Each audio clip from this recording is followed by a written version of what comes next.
I have these 4 cased grain king oyster blocks, if you remember, that I made last year. I got 1 flush off of them in January.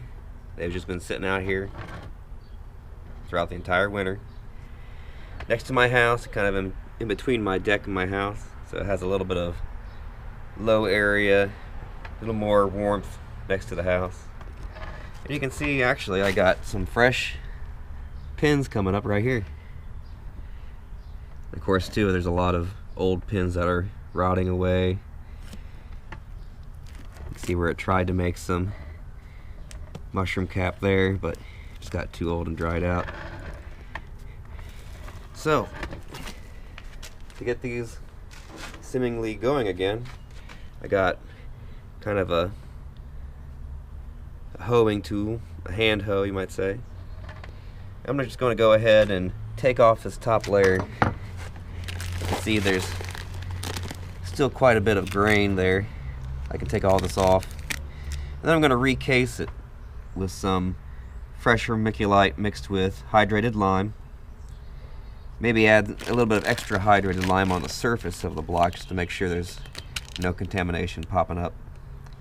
And also too, I'll wipe out the inside lip of this plastic with some alcohol just to clean up the area where the mushrooms are going to come out. And I think as long as I have the hydrated lime in the vermiculite, it's going to prevent any contamination from breaking through. But it should be an interesting experiment. I'll try to get it done before I actually put any king oyster blocks that I've made from my new culture in. That way, if this causes a contamination, they're not going to cross-contaminate anything. You can see they still look pretty clean. You can make out individual pieces of grain. So maybe that tells you that it hasn't ate it all away. And it still has a very nice, sweet oyster mushroom smell. I had a little bit of algae on one of these bags on the inside that I wiped out with alcohol. I'm not sure how much algae will play into being a contaminant. But for the most part, they were very clean. One little section of mold too that was on the side that I removed, but no mold other than that. Probably from an old mushroom that kind of rotted away inside of it. And I've taken some clear plastic tape and rebuilt the wall around it a little bit, just because this plastic, the polypropylene, once it's sat out in freezing conditions, it'll tend to get more brittle. You can see where I kind of split apart getting everything out. So now let's make up some hydrated lime water and vermiculite casing. I've got about 2 gallons of dry vermiculite in this bucket. Notice it's a chunky variety. It's probably what they sell it as now. Although you can see how coarse it is. Don't buy the stuff in the smaller bags that's really fine, or at least make sure that it's about at least that size. And then I have my Hoffman brand hydrated horticultural lime. Of course, you can use any brand, but this is the easiest to find.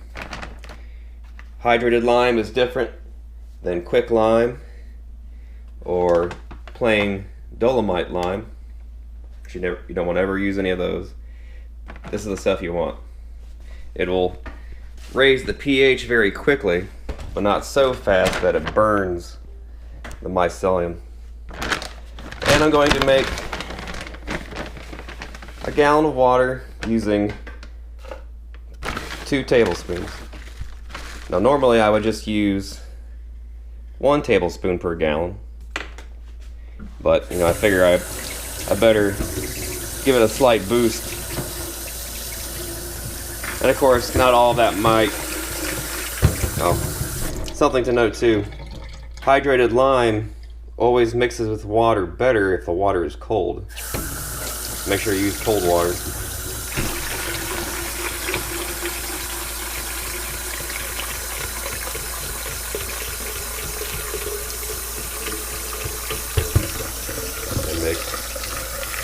You'll always have some sediment at the bottom that doesn't mix in, too chunky. That's alright.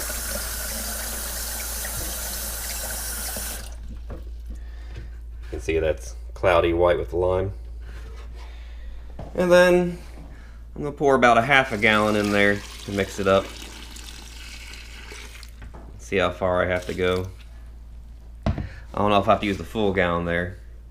I'd usually put the vermiculite into a long 10-gallon tub, not all the way full, probably about 8 gallons worth, and then 2 gallons of that. So maybe it's a 1-to-4 ratio.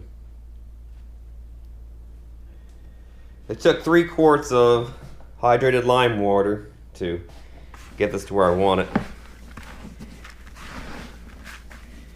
You don't want any standing water in the bottom of your mixing bucket or tub.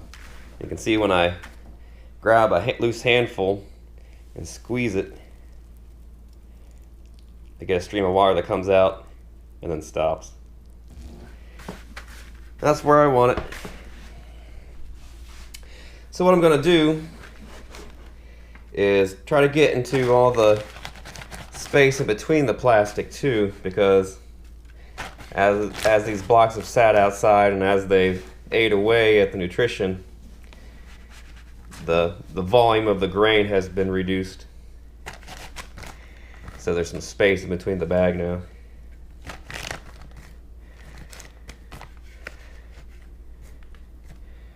And a little bit more in the center.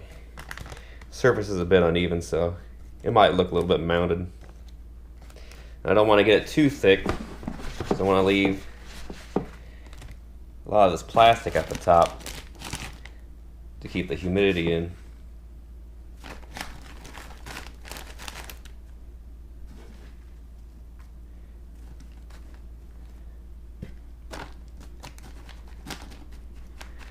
Got a little top there. And then flatten out the top.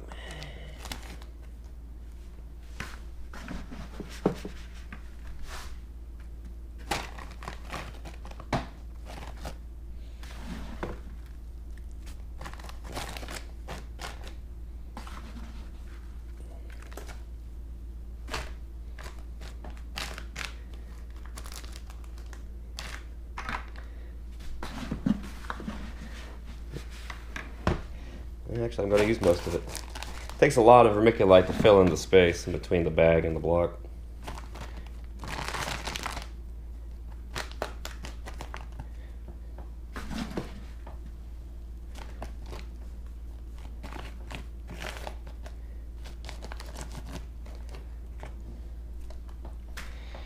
Let's see how that looks on the side.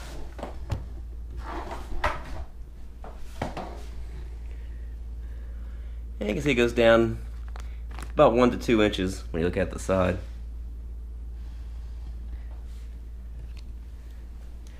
I think that should be adequate. Now, the idea with this is I'm going to try to let the casing dry out a little bit, and then instead of using the mister from my hose, which I have usually done to rehydrate vermiculite casings or the mushrooms if they need to be rehydrated, I'm going to go ahead and use my pump sprayer full of water, and that way I can get in and give it the exact amount of water that I want. And if mushrooms are already growing and the casing's dried out, well, then I can get the nozzle in there and hit the casing without touching the mushrooms at all. And you know, good water control even with the mushrooms, it means I'm going to have less opportunity for contamination and bacteria and mold to spring up. So let's set these downstairs. I think I'm going to use one of the tall restaurant bakery shells and wrap some plastic around it to keep the humidity in for the moment.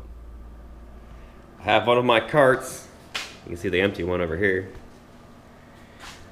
with some binder clips. I wrapped up a length of plastic. It's actually used plastic that I was drooping over some pottery to dry it out slowly. You can see I have some vent holes already cut into it. Not a whole lot. There's one there too. A couple on this side. with that.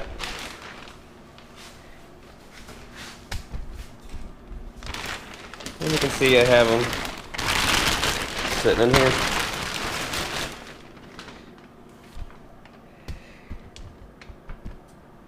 I could probably get another block on each side sticking out a little bit, you know, when I fully do this.